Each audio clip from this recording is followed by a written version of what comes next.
यदि आपको अच्छे लगे तो आप उसे रेट करें, रिव्यू करें और रिकमेंड करें और नेक्स्ट कोर्स के लिए, ठीक है। तो यहाँ पर हमारा जो चैप्टर नंबर 2 है इस प्रकार से है।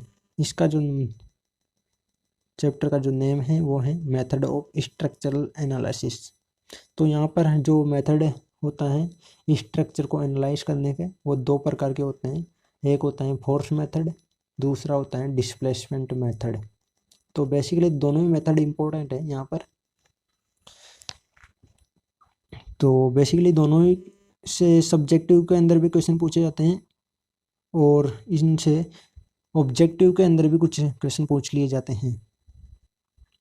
तो फोर्स मेथड है उसका जो फर्स्ट पॉइंट है वो इस प्रकार से है। इसके अंदर अननोन होते हैं support reaction and member forces. Unknown are the member forces and support reaction. And जो डिस्प्लेसमेंट मेथड होता है उसके अंदर अननोन होता है जॉइंट डिस्प्लेसमेंट, ठीक है। इसके बाद में सेकंड पॉइंट है यहाँ पर unknown forces are obtained by the compatibility equation. यहाँ पर जो अननोन फोर्स होते हैं उनको हम कॉम्पेटिबिलिटी इक्वेशन की सहायता से फाइंड आउट करते हैं। तो कॉम्पेटिबिलिटी इक्वेशन क्या होती हैं? ये वो इक्वेशन होते हैं जब कोई स्ट्रक्चर होता है और उसको हम सोल्व करते हैं, एनालाइज करते हैं, तो उसके अंदर स्टैटिक इक्वेशन लगाने के बावजूद यदि वो स्ट्रक्चर सोल्व नहीं हो पाता है तो उस कंडीशन में हमें कुछ एक्स्ट्रा एडिशनल इक्वेशन की आवश्यकता पड़ती है। वो एक्स्ट्रा एडिशनल इक्वेशन होती हैं उनको हम कॉम्पेटिबिलिटी इक्वेशन बोलते हैं, ठीक है। एंड इसी प्रकार जो अननोन डिस्प्लेसमेंट होते हैं उनको फाइंड आउट करने के लिए हमें इक्विलिब्रियम इक्वेशन की आवश्यकता पड़ती है। इसके बाद में थर्ड पॉइंट है यहाँ पर डीएस। इसके अंदर हमें फाइंड आउट करना होता है और डिस्प्लेसमेंट के अंदर डी के फाइंड आउट करना होता है। फोर्स मेथड के अंदर D S less than D के होना चाहिए और डिस्प्लेसमेंट मेथड के अंदर डी के लेस देन डी एस होना चाहिए। यदि आपको डी के और डी एस के बारे में पता नहीं है तो आप फर्स्ट लेक्चर देखें, उसके अंदर मैंने फर्स्ट चैप्टर के अंदर बताया हुआ है कि डी एस क्या होता है और डी के क्या होता है। इसके बाद में एक रिडंडेंट होता है, तो रिडंडेंट क्या होता है वो यहाँ पर देखते हैं। रिडंडेंट एक फोर्स होता है बेसिकली एक तरीके से। तो the unknown force that we want to find out using the compatibility equation की सहायता से जो अननोन फोर्सेज हैं उनको हम फाइंड आउट करेंगे, वो रिडंडेंट होते हैं बेसिकली।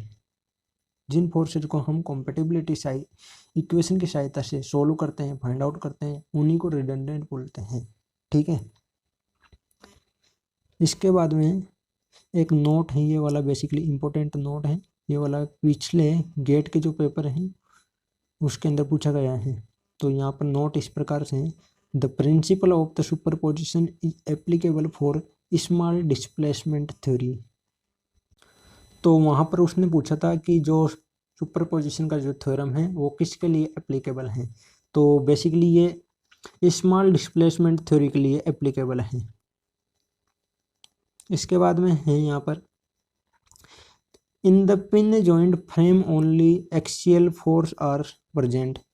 पिन जॉइंटेड होते हैं उनके अंदर ओनली एक्सियल फोर्स होता है। तो पिन जॉइंटेड क्या होते हैं? जैसे आपने ट्रस्ट देखा होगा, जैसे आपने रेलवे में जो रेलवे प्लेटफॉर्म होते हैं तो वहाँ पर जो आपने देखा होगा कि जो चादर की टिन डाली हुई होती हैं, तो टिन के ऊपर क्या होता है कि वहाँ पर टिन डालते हैं तो उस कंडीशन में वो इस प्रकार के कुछ फ्रेम बनाए हुए रहते हैं, इस प्रकार के, ठीक है। तो यहाँ पर वो डालते हैं फिर टिन इनके ऊपर। तो इस प्रकार के जो फ्रेम स्ट्रक्चर होता है इनको हम ट्रस बोलते हैं। और ये वाले जो जॉइंट होते हैं वो सारे के सारे क्या होते हैं? पिन जॉइंटेड होते हैं।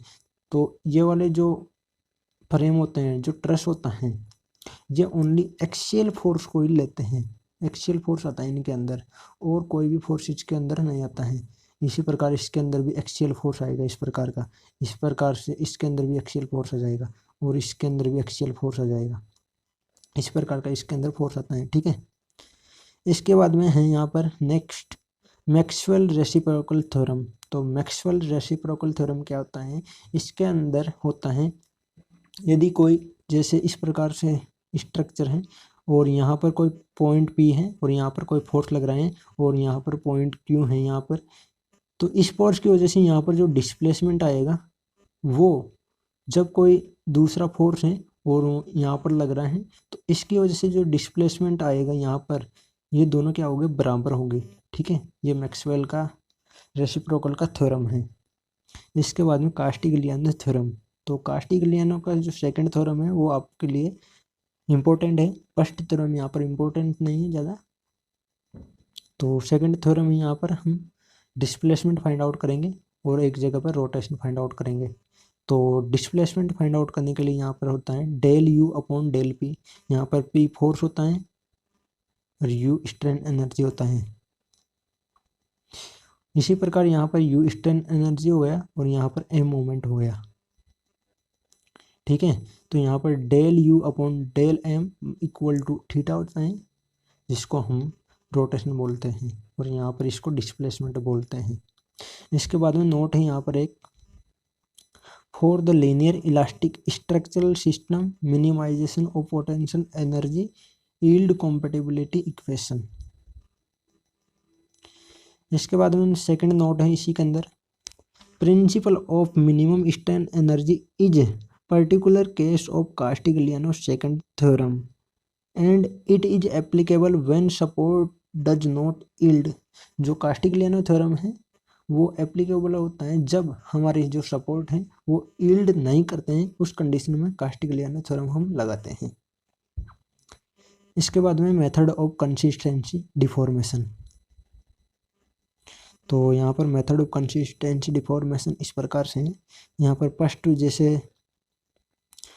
ये वाला कोई बीम है, यहाँ पर ये फिक्स्ड है और यहाँ पर हिंज सपोर्ट है, तो इसके अंदर हम कंसिस्टेंसी फाइंड आउट करेंगे। तो कंसिस्टेंसी फाइंड आउट करने के लिए बेसिकली यहाँ पर सपोर्ट रिएक्शन देखेंगे पहले तो, कि प्रोप्ड कितना कैंटिलीवर बीम, पहले कैंटिलीवर बीम देखेंगे। तो ये वाला प्रोप्ड कैंटिलीवर बीम है, तो यहाँ पर रिएक्शन कितनी आएगी, इन दोनों को बैलेंस करते हैं यहाँ पर। ठीक है, तो यहाँ पर पी फोर्स लग रहा है इस वाले सपोर्ट पे, तो नीचे से एक रिएक्शन आएगी इस सपोर्ट की वजह से, उसको आर बोलेंगे।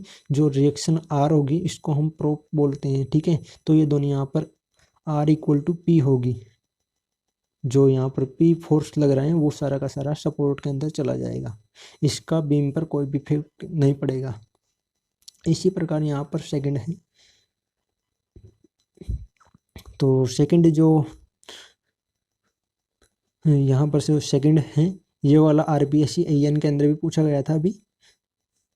ठीक है, तो आरपीएससी एएन के अंदर ये 2 नंबर का क्वेश्चन था, तो उसके अंदर डायरेक्ट ये पूछा गया था, उसमें ये वाला डायग्राम दिया था और उसने बोला था कि बी पॉइंट पर कितनी रिएक्शन आएगी, तो ये वाला उसके अंदर पूछा गया था। तो यहाँ पर जो बी पॉइंट है, यहाँ पर जो रिएक्शन आएगी इसकी वैल्यू होती है 3/8 WL। W यहाँ की इंटेंसिटी है और L इसकी लेंथ है। इसी प्रकार से यहाँ पर ए पॉइंट है, ए पॉइंट पर जो मोमेंट होगा वो होगा WL²/8 और जो RA होगी वो हो जाएगी 5/8 WL। यहाँ पर थर्ड नंबर का डायग्राम है, यहाँ पर सिंपली सपोर्टेड बीम है, यहाँ पर भी यहाँ पर एक यहाँ पर सपोर्ट है, एक यहाँ पर, एक यहाँ पर, 3 सपोर्ट दिए हुए हैं। तो इस कंडीशन में जो R2 है, R2 की वैल्यू 5/8 WL होती है।